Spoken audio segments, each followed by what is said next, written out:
Are you ready to scale and outsource your business? Okay, let's go. Welcome to the Outsourcing and Scaling Show.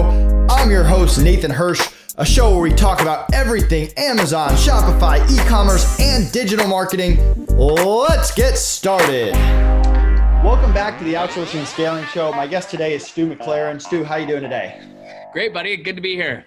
Excited to talk to you. For those of you that don't know, Stu coaches and consults New York Times bestselling authors, top-rated speakers, experts, and niche celebrities on how to launch, grow, and scale high-profit, reoccurring revenue streams. As a former founder and world's #1 membership platform for WordPress, WishList member, he had a chance to serve and support over 60,000 plus online communities and membership sites. Through that experience, he gained a unique insight into the subtle membership nuances that produce massive results. Today, he uses that knowledge to help his clients launch and grow multiple high 6- and 7-figure membership sites and shares the same blueprints at tribeworkshop.com. We're going to talk all about that. But first, let's take a gigantic step back. What were you like as a kid growing up? Were you a straight A student? Were you a rebel? Did you always know you wanted to be an entrepreneur? Good question. I was not always a straight A student, but I did become one. You know, I got my first, I remember Miss McLean in grade 4 gave me my first A. So that was like, I still remember her in that moment. And I did well in school. I did get good grades. I played a lot of sports in school. That was my thing. Won athlete of the year my last 3 years of high school, then went to university for business. And really, if I'm just being completely transparent, I went into business because my friends went into business. I didn't really know what I wanted to do at the time. What I did know was that I wanted to play soccer at university, and I did that. And, I made the soccer team, the varsity team. We went on to win 2 national championships at university. Nice. But I struggled in school at university. Between high school and university, it was a different learning environment, and I struggled. I failed out my first year. I got the pink slip that said you may no longer proceed in the honors business program. I talked my way back in by doing some extra credits in the summer, but I barely scraped by in second year. And then third year, everything changed. And it was during a marketing class. And I saw this video of a guy who was wearing a Hawaiian shirt and shorts, no socks or shoes, and he was running around shooting Nerf guns at corporate CEOs. And I'm like, that looks amazing. Like, that is what I would love to do. And it really opened my eyes to the fact that business didn't have to be a shirt and a tie. And that was very attractive to me. And ultimately, it led me, when I graduated, to become an entrepreneur so that I could have that kind of control, autonomy, and freedom. Did you get a job after college, or did you go right into starting your own business? So I actually signed on the dotted line to start with a big corporate company up here in Canada. And my parents were tickled pink. They were super happy because this corporate job was going to be paying me more than both of them earned combined. I had a corporate car and the benefits and everything. And I gave myself, though, 4 months from the time that I signed that agreement to when I was supposed to start. And during those 4 months of summer, I realized that corporate path was not the right path for me. And I ultimately resigned before I started, and I didn't know what I was going to do. And I was embarrassed by the fact that I didn't know what I was going to do. But a friend of mine, Braden, we were at a conference together, and this is when I had this epiphany. And, long story short, I kept going to see the same speaker. And finally, he's like, Stu, you really should go and see, some of the other speakers that are speaking. And so I went to go to some of the other workshops. They were all full. The only one that was open was this journaling workshop.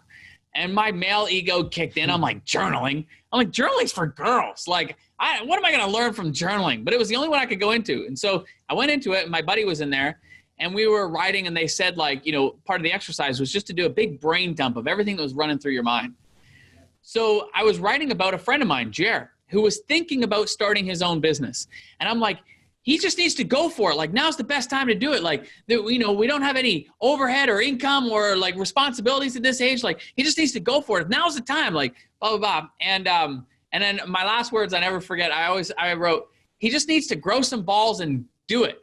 And so then they stop you in the journaling exercise and they have you reflect on what you wrote. And what I realized was that I wasn't just writing about Jer. I was writing about myself. And I turned to my buddy Braden, who was with me, and I said, dude, I think I'm going to resign from Maple Leaf before I get started. He's like, well, what are you going to do? And I felt like the embarrassment of not knowing. Like, I had just publicly declared a major decision, and I didn't know what my next step was going to be. And I said, I don't know. And ultimately, what I ended up doing was speaking to high schools and colleges about how to utilize creative thinking. That was what turned my academic career around at university. I went from failing out and barely getting by in my second year to third year and fourth year, graduating most outstanding male, top of my class. And it was all because I learned how to think creatively and apply that to my schoolwork, my relationships, my job interviews, everything.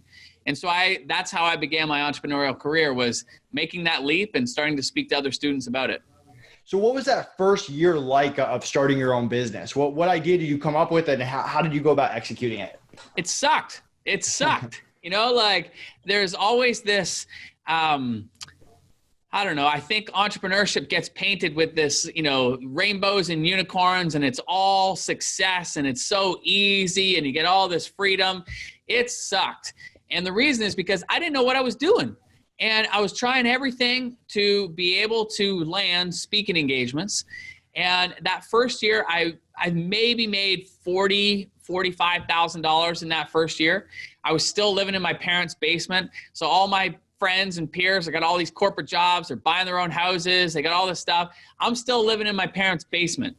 And I was making, like I said, roughly $45,000 a year. And it was hard. It was like slogging through, just trying to figure it out. But the other side of that is that, like, you gain so much clarity when you start doing stuff. Too often I think people have great ideas of what they want to do, and they plan it, and they never actually do it. If you really want the clarity, you just got to get in the trenches and start doing stuff. And that's exactly what I did. And one thing led to another. And next thing I know, I was looking to expand my knowledge of how to grow my speaking business, and I started attending a seminar. And at the seminar, I met one of the main speakers. And long story short, that speaker ended up inviting me down to work with him for a year and a half, and I mentored under him. And then my mind just got expanded, and I saw like how to really grow the business. And he kept giving me more and more responsibility to where I was running his entire seminar company. And then through that, I also got to see how to really create wealth and how to sell. And I built these incredible relationships. And then when I went out on my own again in 2005, that's when I had more confidence. I had more relationships. I had more wisdom. And I was able to build a lot more profitable business at that point. And I started consulting. And I was specifically helping people manage their online affiliate programs. And that for me was really like a big turning point, because I started to work a lot more online, started to work with a lot more high profile clients, which exposed me to a lot more learnings kind of behind the scenes. And that's kind of where everything started to take off. Do you remember who your first hire was and how that went? Yeah, it was actually a VA. And her name was Nina. And she was amazing. She helped me with all kinds of tasks that I knew how to do, but just took time, just swallowed up a lot of time. And so what it did was it freed up a lot more time that could be used in other areas. And so I remember Nina, she was fantastic. She was great at helping me be able to plug through and plow through a whole lot of tasks that I needed help with. Can you talk about the structure behind WishList, how you set it up, if you had project managers, team leaders, VAs, in person, and how many people was it, and what did that structure look like? So the reason WishList kind of came into the forefront was because I had begun building a pretty successful consulting business, managing these affiliate programs for these high profile clients. But the problem was that the business model sucked, because I was at the beck and call of all these clients. So, it's stressful enough doing an online launch, but imagine doing multiple launches all in the same month, all year long. Right. You're burning the candle at both ends. And I had just gotten married, and I was just like, this is not going to create a healthy relationship with my wife if I'm working 24/7. And then we wanted to have kids. I'm like, that's not the kind of father I want to be. I want to be present for my kids. And so I was looking for another way to be able to take what I knew and create more leverage. And that's when a friend and mentor of mine suggested I create a membership site. So I liked the idea of creating a membership site, and I started to try to set one up, but the technology at the time, it was really cumbersome and it sucked. And so I was moaning and groaning to a friend of mine, Tracy, and I said, dude, I just wish that like there was an easy to use platform that could work on WordPress, because I was familiar with WordPress. And he said, well, why don't you create one?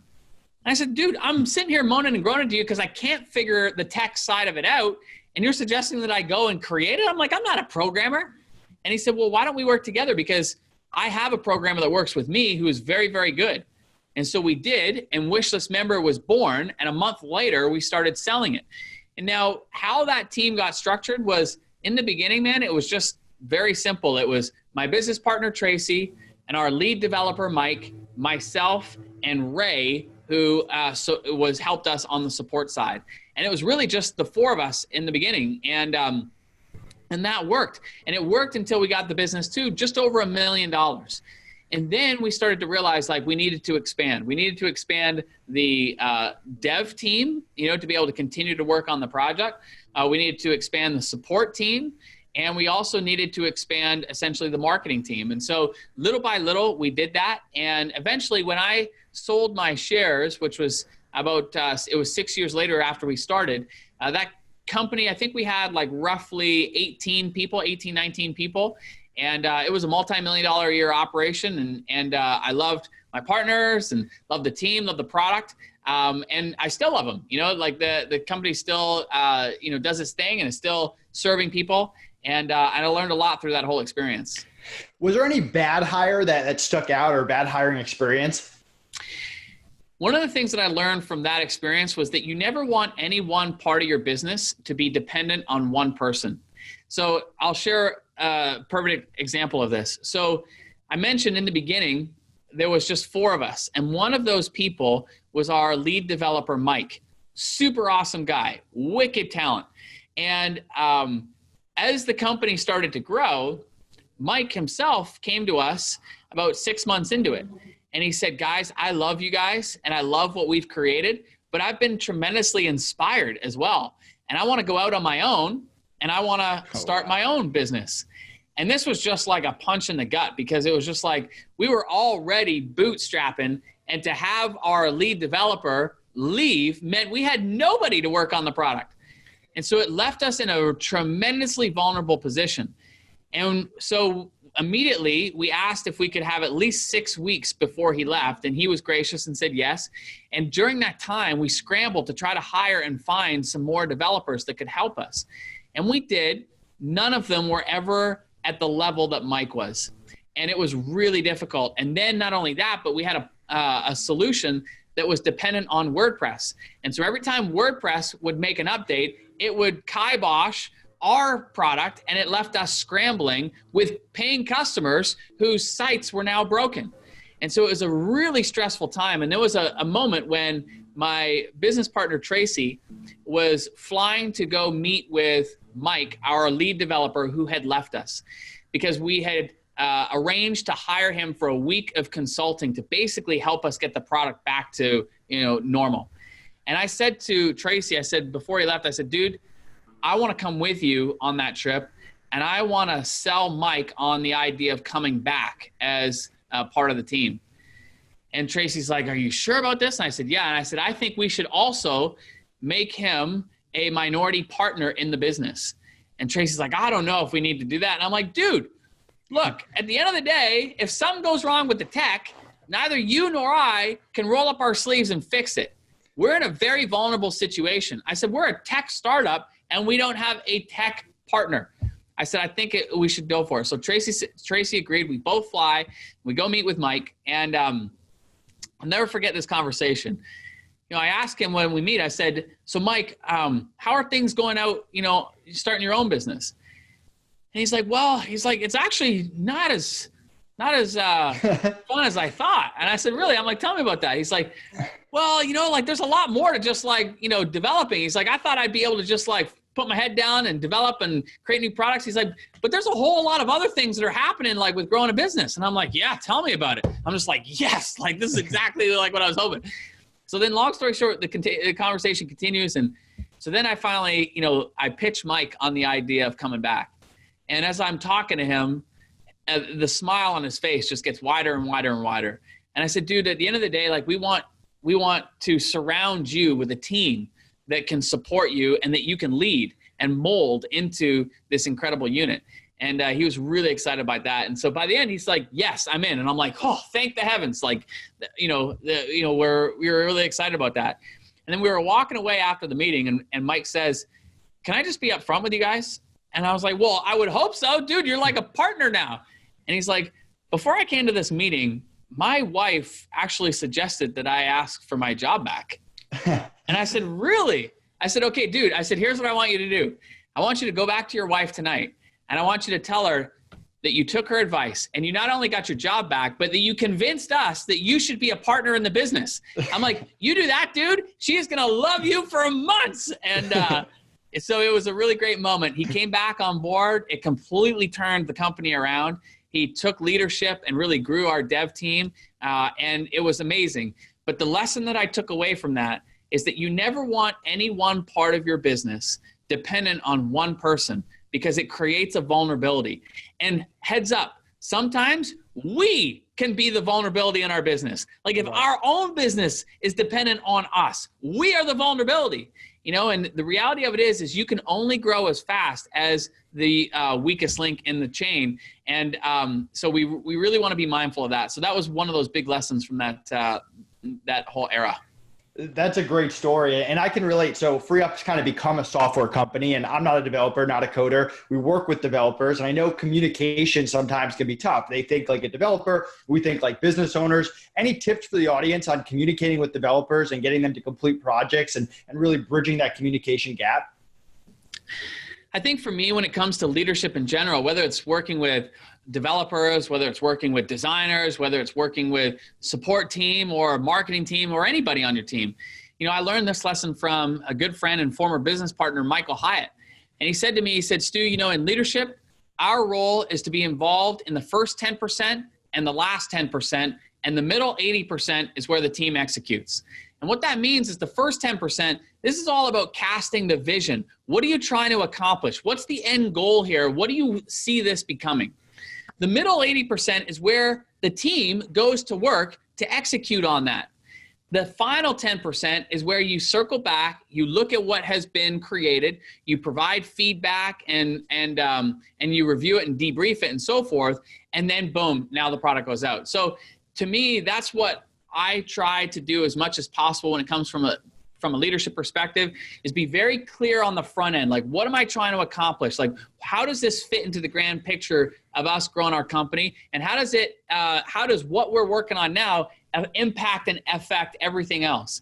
And then trust the team to execute on the middle 80%, and then the final 10% come back and review. Now, when you're in the beginning stages of growing your business, you're going to be wearing multiple hats. So you may be part of the 80% of executing on stuff. I still execute on stuff in my business. I still write a lot of copy. I still do a lot of the speaking. I'm involved certainly in a lot of the marketing. So I'm still involved in some of the 80%. But little by little, ultimately, that's where we want to land as a business owner, being involved in the front end, the front 10% and the last 10%, and the team execute on the middle 80. I love it. So you're obviously an expert when it comes to membership sites. You've seen a lot of membership sites. What are some of the things that separate maybe an okay or a good membership site from a great one? Great question. Yeah, I have literally worked with tens of thousands of membership site owners in all kinds of different markets, from photography and calligraphy to fitness and finance and, dog training and all kinds of stuff. And at the end of the day, there's really a few key areas. Number one is marketing. Like, how are you getting people not only to see your offer, but to convert and join the membership? Number two is the content inside the membership.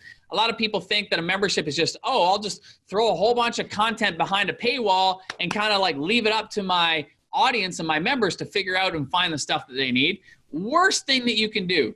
The number one reason that people leave a membership site is because of overwhelm. And so you can't just throw a whole bunch of stuff at them and hope for the best and think that people are going to stay. So marketing, the content, and last piece is retention. So often what happens is people are focused on always getting new members in. They never have the focus on how do we keep people happy. And the reality of it is that people will stay part of a membership site for not just months, but for years if they are happy and making progress. Like, I've never heard of somebody canceling a membership site because they're making too much progress. That just doesn't happen, right? So as long as the focus is on keeping people happy, helping them make progress, they're going to stay. So really at the end of the day, it's, I see mistakes being made on the marketing. Like, for example, they should have a closed membership when they are open for business all the time. And that's a mistake. And I know it's counterintuitive, but listen, I've been working with tens of thousands of membership sites in all kinds of different markets. Closing the membership for the vast majority of memberships is a huge benefit from a marketing and strategy perspective. The second area is content. And the way you fix that overwhelm is you create what we call a success path. And it's basically a path to help your people go from where they are to where they want to be. And it doesn't happen overnight. Just learning one strategy is not going to take them from one end to the other. It's a series of stages that people are going to go through. It's a journey. And so clearly mapping out that journey helps create focus for your members. And through that focus, they're going to create more progress. And from that progress, they're going to stay longer. So number one is marketing. Number two is content. And number three is retention. Really putting focus and attention on how do we keep people happy and continue to support them in the progress that they're making, and really build a culture of progress, of people using the products, using the material, making transformation in their life. You do those three things well, you'll have a membership site that'll be rocking.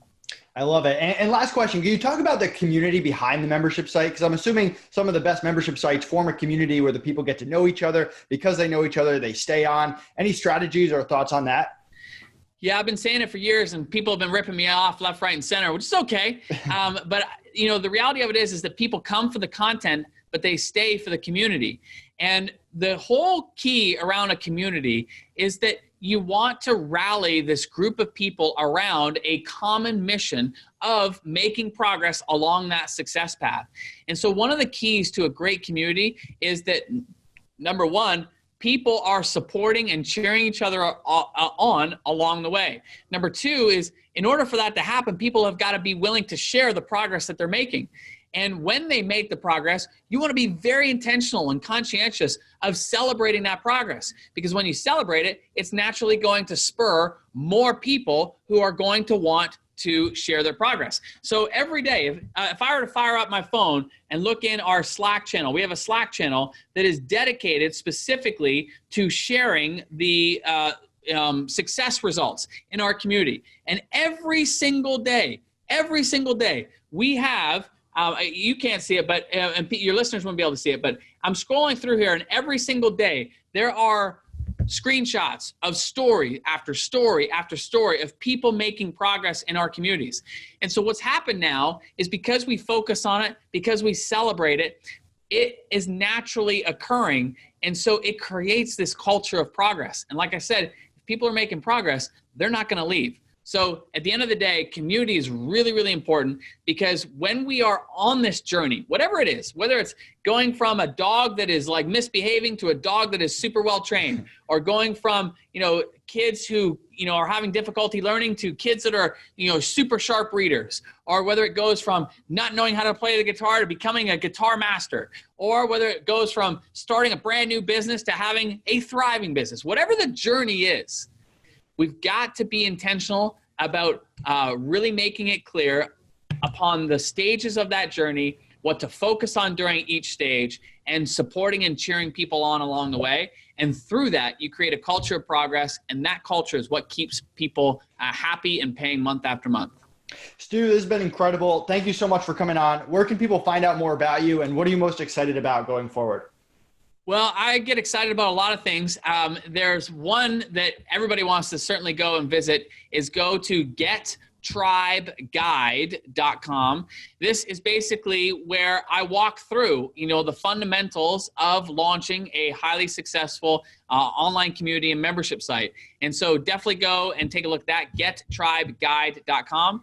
The other thing I would say is that I too have a podcast, and I would highly recommend people go and subscribe to that.